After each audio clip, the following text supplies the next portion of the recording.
So thanks for asking me to talk about my favorite little topic, sugar and spice on stamps, or gingerbread on stamps. I've collected this for probably 20 years or more. It's just a fun little topic. I thought it would be real small, so it would be easy to collect, and I could have one of those complete collections that all stamp collectors tend to like. But I've found that it's much larger than I thought, and I think that's the way that happens with most topics. So tonight I'm going to talk just a little bit about the history of gingerbread, and then talk about some of the spices and the ingredients on stamps that we make gingerbread from today, and then show you some stamps and some covers from my collection. So for the history, apologies for the quality of the stamp on the right. I know I have it in my collection. It's from 2012 from France. This is the best copy I could find from the internet. I still do not have all my stamps organized, left over from the time that I worked full-time and more for ATA. So I just couldn't find my own copy of this stamp. But gingerbread, ginger as a spice, the main flavor ingredient in gingerbread, was introduced to Europe around the time of the Crusaders, around the 12th, 13th centuries, around in there. So here's a couple of stamps that show some of the Crusaders. It was brought, the spice was brought to Europe over what's commonly called the Silk Road, sometimes called the spice route, starting in the Far East in China, and through all the Middle East and up to Europe. Like I said, it's commonly called the Silk Road in literature and all, but most foodies also call it the spice route. Here's a couple of other maps of part of the spice route, and it went through many of the Russian provinces, including, I believe, the Ukraine that we're all more knowledgeable about today, unfortunately, than we were a year or so ago. Yeah, in medieval times, gingerbread was made mostly by monks. It was not what we think of as a baked cake. It was more a boiled gruel type of mixture, different ingredients than we use in today's gingerbread. Might have been the only common ingredient then, and now it's ginger. But on the left, on the German stamp on the left, is a medieval oven with one of the monks that was baking the gruel in molds. Back then it was made in molds. And one of the most famous cities that famous for gingerbread even today is Nuremberg, which is also famous for some of the happenings we know of about World War II. But if you go there today as a tourist, you'll see it's billed very much as a gingerbread city. But back in medieval times, even then, Nuremberg was a center for gingerbread. When I say gingerbread figures, I'm talking about the movement from baked square cakes into cakes that looked like gingerbread boys or gingerbread figures that we know of today. And Queen Elizabeth I of Great Britain on the right was the first person to do that. And she had gingerbread figures baked, mimicking people in her court and some of the famous people of Great Britain of her time. And then Queen Victoria, after her, on this penny red on the left, was probably the one person that did a lot to popularize gingerbread in the Anglo culture anyway. And she was very well known for having many ginger cakes in the things that she served in her court. Now, the spices and the ingredients that are in gingerbread, first one I'd like to mention is sugar. Excuse me. And just have to show my favorite ginger or sugar beet stamp is this one from Czechoslovakia from the early 60s. I just love the engraving and the coloring on this Czechoslovakia stamp. I think it's, it's got catalog value of 25 cents or something like that. So affordable for anybody's collection. Sugar also comes from sugar cane that's grown mostly in more tropical regions, but just a little bit maybe in the US. But the other stamps here show sugar cane fields and the sugar industry from some of our more tropical countries. Honey, back in the olden times, was an ingredient in gingerbread. I don't think I prepared any honey stamps to show you tonight, but we know of molasses here in this country now. We are using a lot of molasses in our gingerbread. I have a gallon jug of grandma's molasses in my garage preparing for gingerbread season coming up here.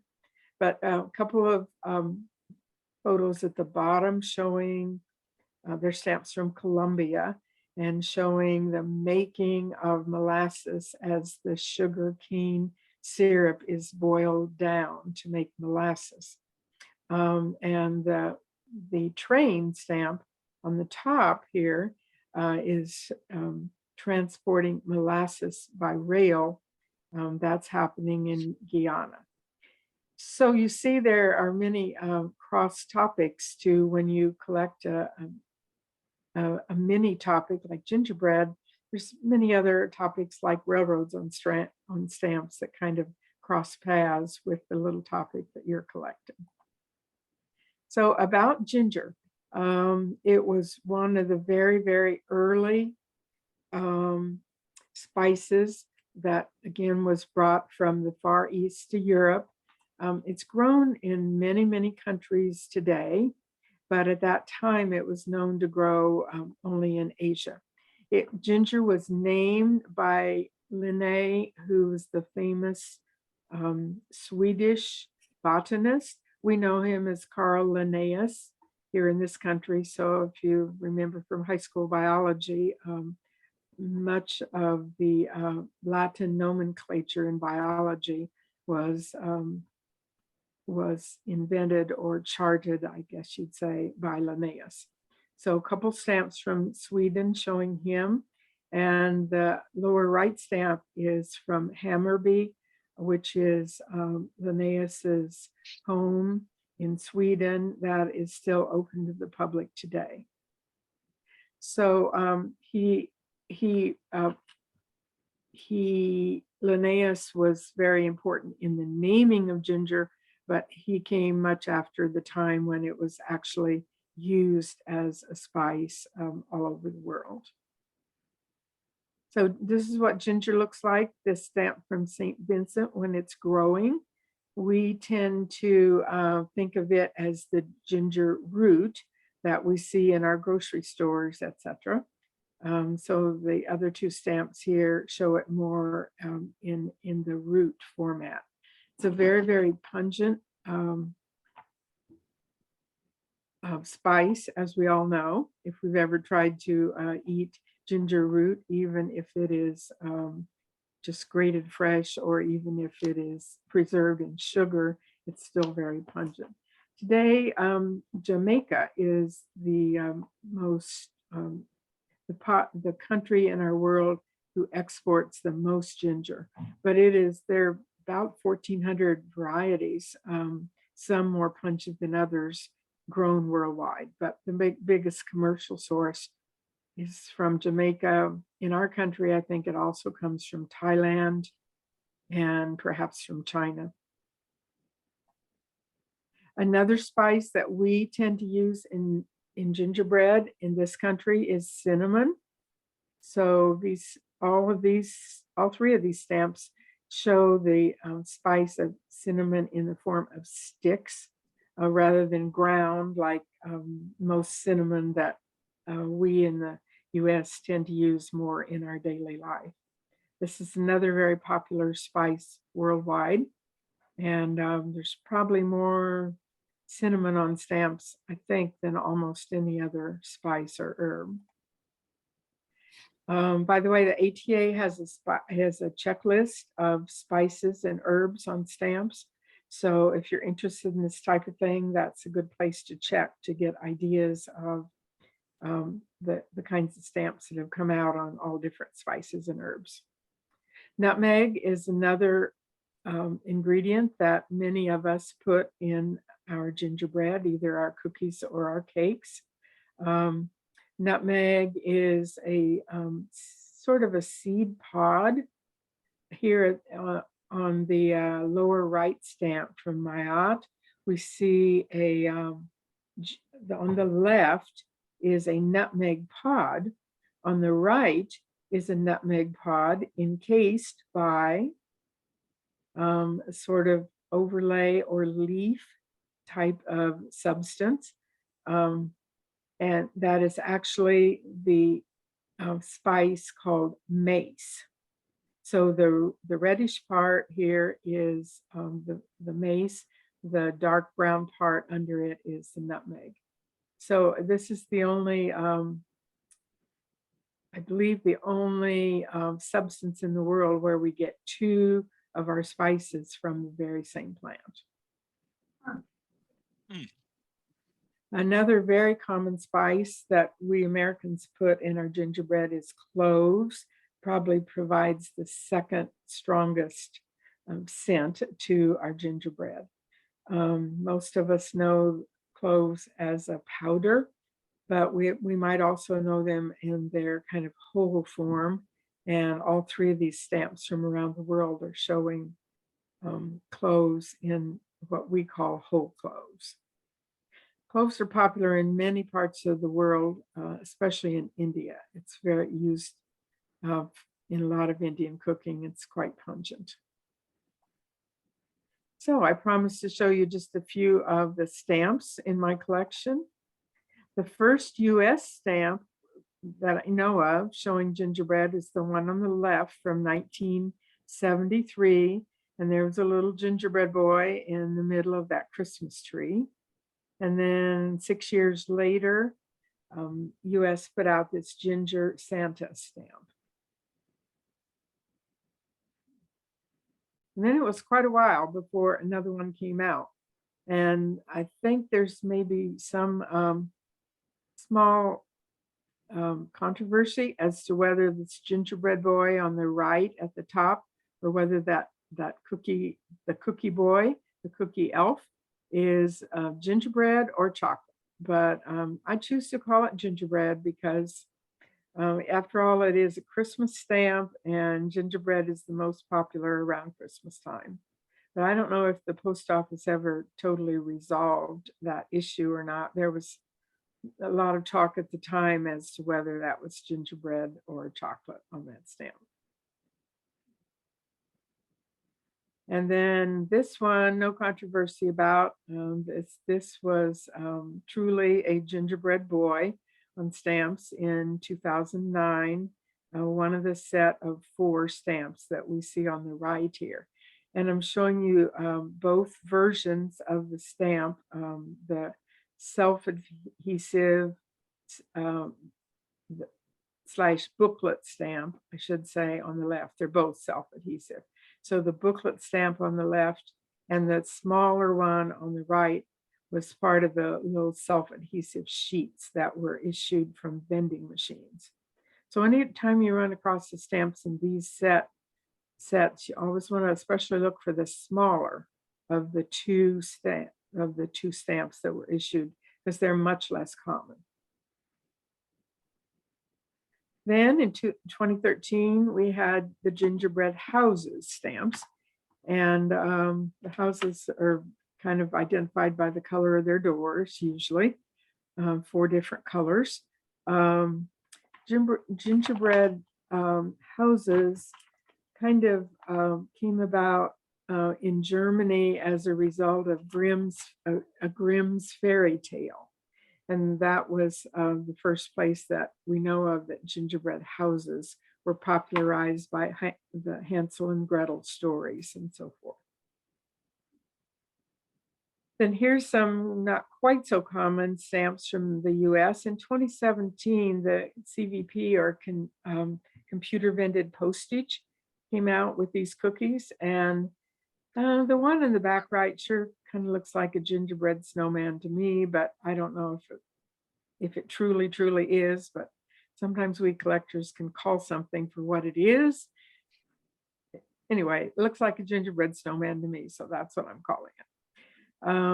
The one on the right is another computer vended postage stamp. I believe that one was made by a private person on stamps.com.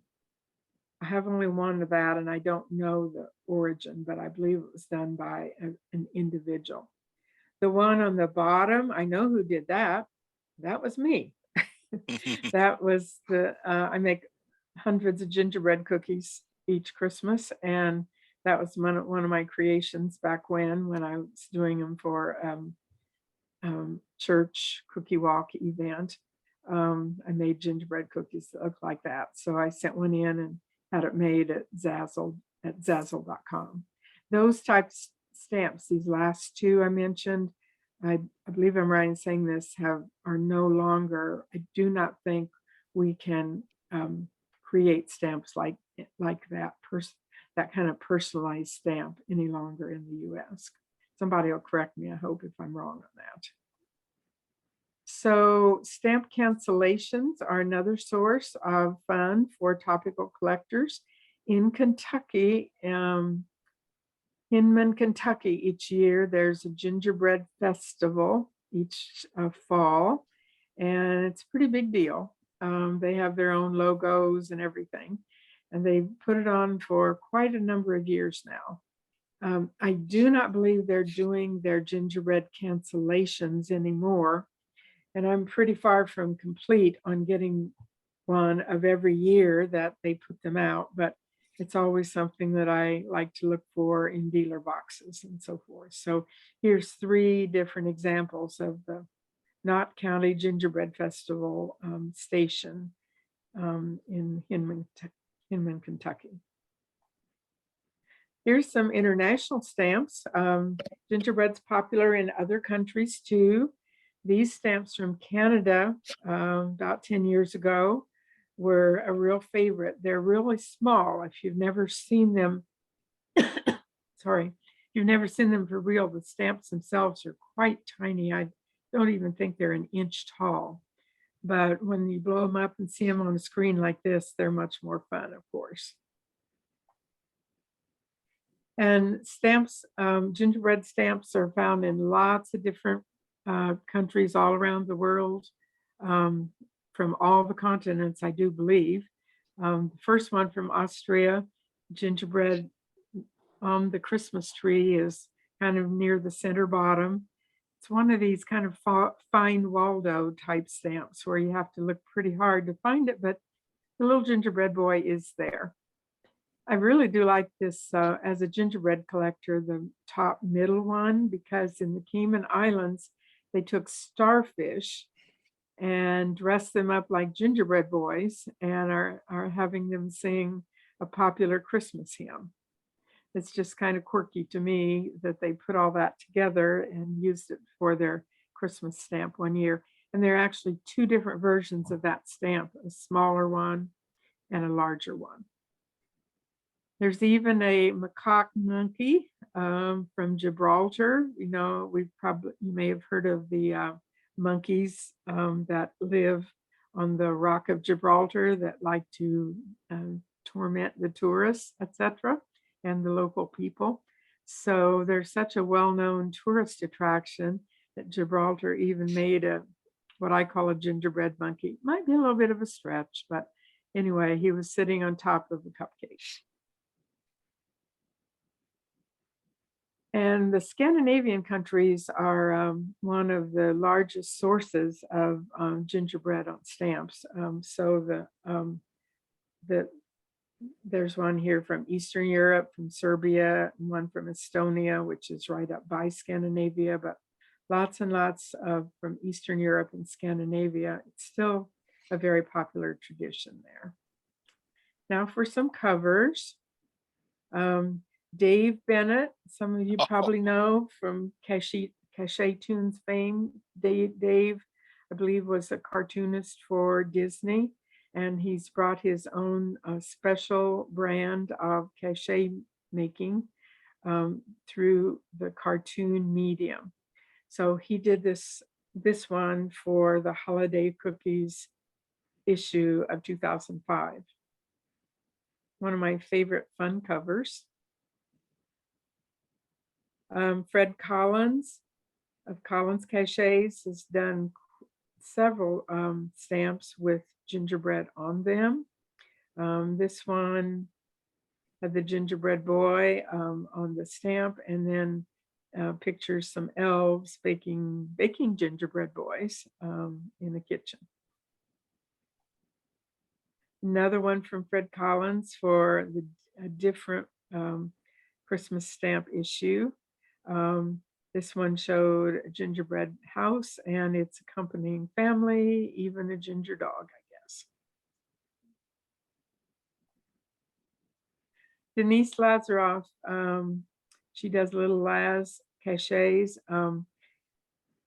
She did this pair.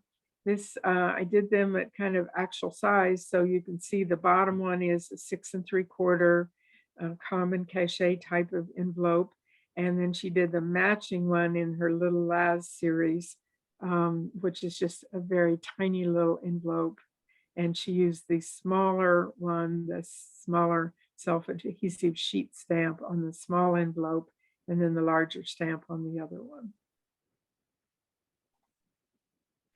I love this Mary Kay Fisher cachet. Blue's my favorite color, or shades thereof.